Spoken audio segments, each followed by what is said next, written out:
Hello everybody, this is BetaNights, and I know the other day since I had to re-upload something and it came out a day late, I told you guys I was gonna upload a little bonus episode. Now it's not gonna be an exact episode of the game itself like usual, but it will be part of it.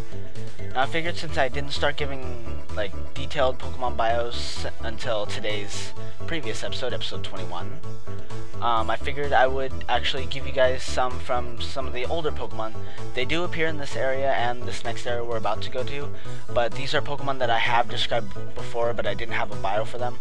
It's not going to be all of them, because I've only had a few made so far, but I hope you guys like it, so here we go.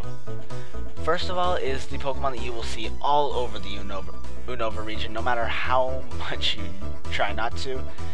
If you go in the shaking grass, you will find this Pokemon, unless you have like horrible bad luck. This Pokemon is great for training, but it has other uses actually. This Pokemon is Audino, of course, and Audino has a great HP stat at 103. Its defenses are 86 each, which obviously aren't the best, but with a good HP, it actually can do really well with that. Now it has the two abilities Healer and Regenerator. It can heal one of its own allies' status conditions. That is just great, especially in competitive battle when you can't use items. Well, I guess you can now, but anyway, Regenerator, when you switch it out of battle, when it's still alive, obviously, if you switch it out after a faint, it's not going to heal. It restores a little HP from when it's redrawn from battle. I believe it could be up to 1/3 of its HP that's restored, so that's actually really useful. Honestly, this is like this generation's Chansey, or Blissey, depending on how you want to look at it. Honestly, not a bad Pokemon if you're looking for a defensive one. It has great support moves. It's not bad, really. I was actually thinking at one point maybe use it on one of my teams, but of course, I like attacking Pokemon, so other Pokemon just got ahead of me and was like, ooh, I want to use this one. It's like a new toy for me. Ooh, shiny. Anyway. The next Pokemon we have here is Venipede. Venipede appeared in the Pinwheel Forest before, and I actually recommended this Pokemon for, I believe it was special attack or attack, I don't know. I believe its attack power is actually kind of average. Its speed stat is really high for a bug, especially a caterpillar type bug, which is usually very slow. Being bug poison, of course, its typing isn't the best, as you've seen from previous generations. That type has tended to fail a bit. But this one actually comes back with a bit of bite. Poison Point, of course, is always a great ability, and stats, they're just great. I mean, it gets access to things like Swords Dance, and I think Bulk Up or one other stat upping move similar to it. I'll post up on the screen if I'm wrong. And basically, with its speed, it could be either a good support Pokemon, a good setup Pokemon for things like Spikes, Toxic Spikes. It has the speed to do it well, and it has the speed with a Sword Stance or two. It could become an actual competitive sweeper if you need it to be. And not much more I could say about this, but this is one Pokemon I've actually thought about and may still use in this LP. I'm deciding between it and a couple other Pokemon though. Anyway, the next Pokemon we have is Cottonee. Cottonee, as I've said before, its evolved form is one of my favorite Pokemon this generation. Now, its speed stat is basically its only defining feature. I mean, if this thing gets hit, it's going down in 1 or 2 hits. Super effective, it's probably not going to survive unless they're using something with low attack power. Its abilities, Infiltrator passes through the foe's barrier and strikes. That, I'm not exactly sure what it is. I assume it's something like Light Screen Reflect, like get past those kind of defenses. Or maybe some sort of ability type defense. Now, Prankster. Prankster in this Pokemon's high speed just makes this thing... I've had people quit battles against me because I've used its evolved form.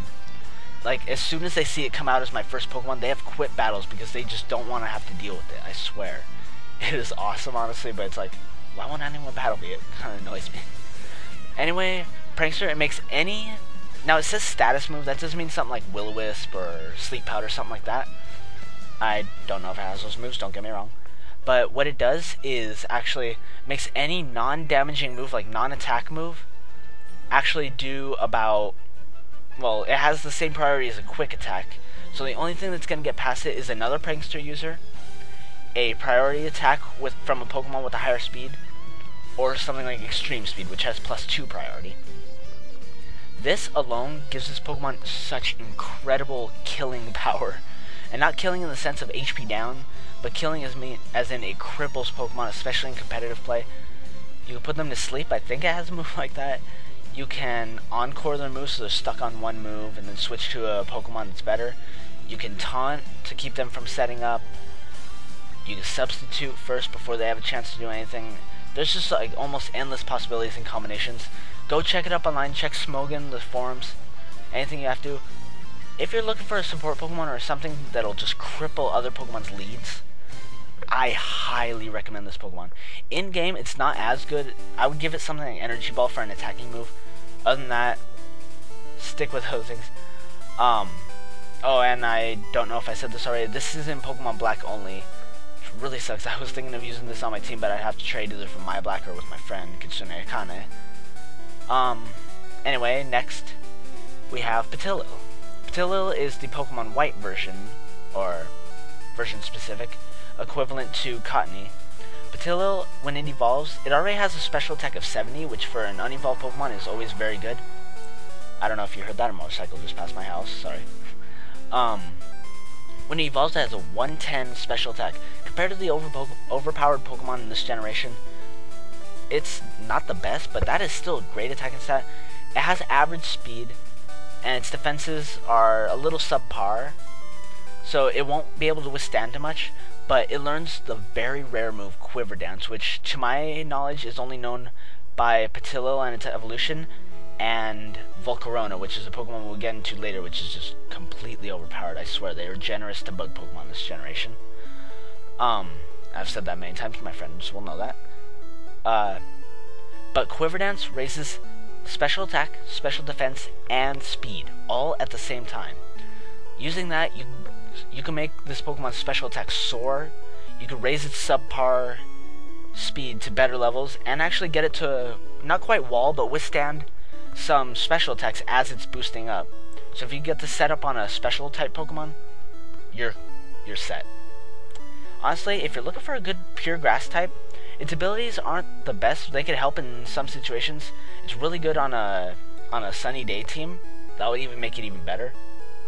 But honestly, if you're looking for a white, if you're playing white version and you're looking for a grass Pokemon or something with good special attack, honestly, I could recommend this Pokemon. They were really generous to Pokemon like grass and especially bug types this generation. So yeah, I would really recommend it. And finally, we have the three monkeys: Pansage, Pansear, and Panpour.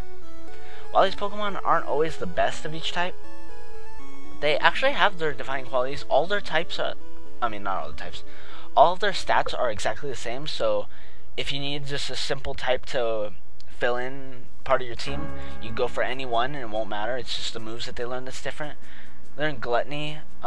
It makes it so it uses berries early, which is great for stat boosting berries.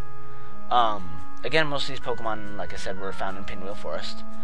Now, their stats of course, aren't the best of all Pokemon, but, wow. Both of their attacking stats will always stay the same even after they evolve.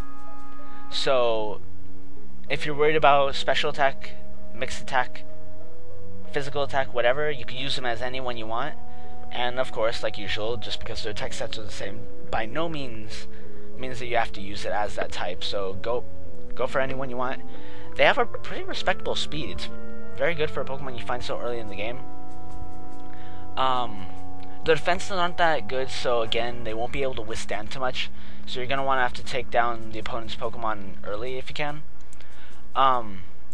Pansage has good moves like Seed Bomb, Leech Seed, Substitute. Of course, it can do the Sub-Seed combo. There we go. Does well on sunny day teams, due to, I believe, it learns Solar Beam. If you want to use that, that's up to you. Pansear, the fire one, I don't know too much about it. I know it can learn things like Crunch, Incinerate to take care of berries, Torment, different things like that. Personally, that one I wouldn't use as much. The other two Icy is better, but honestly, it's not a bad Pokemon. Again, I know I say that way too much, but in this generation, they didn't make a lot of horrible Pokemon like they did in other generations. Yeah. Anyway, finally we have Panpour, that little happy water guy over there. Panpour I would recommend it. It learns some good moves like Scald. You could teach a Surf. Scald, if you don't know, is a special attack.